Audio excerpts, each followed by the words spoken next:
May isang tanong akong iiwan sa'yo habang nanonood ka. Paano kung yung pinakadelikadong tattoo artist ay yung hindi mo naririnig? Sa tattoo scene ng Pilipinas, sanay tayo sa malalakas ang dating malalaking pangalan, malalakas ang boses, puno ng flex. Pero sa gilid ng eksenang yon, may artist na piniling manahimik. Si Andy Black. Hindi siya yung tipong laging nasa harap ng kamera. Mas madalas siyang nasa likod ng makina, nakatuon sa isang bagay lang. Perpekto ang bawat galaw. Ang estilo niya, fine line na kontrolado. Black at gray at colored realism na hindi pilit. Shading na hindi basta pang picture, kundi pang matagalan. Sa bawat tattoo niya, makikita mo na hindi siya nagmamadali. Parang alam niya na isang maling linya habang buhay ang kapalit.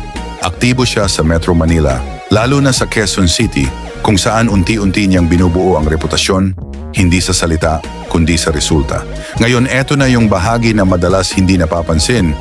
Yung tahimik na galawan na iyan, ang nagdala sa kanya sa unang place, fine line category sa isang malaking tattoo convention sa Pilipinas. Habang ang iba nag-iingay para mapansin, si Andy Black nanalo ng hindi sumisigaw. Kaya kung naghahanap ka ng tattoo artist na hindi umaasa sa hype, hindi sumusunod sa uso, at mas inuuna ang kalidad kaysa papogi, baka hindi mo siya marinig agad, pero ramdam mo sa balat, si Andy Black. Kung trip mo ang ganitong klaseng kwento, i-like, i-follow, at i-share mo to. At comment mo kung sino ang susunod na tahimik pero delikado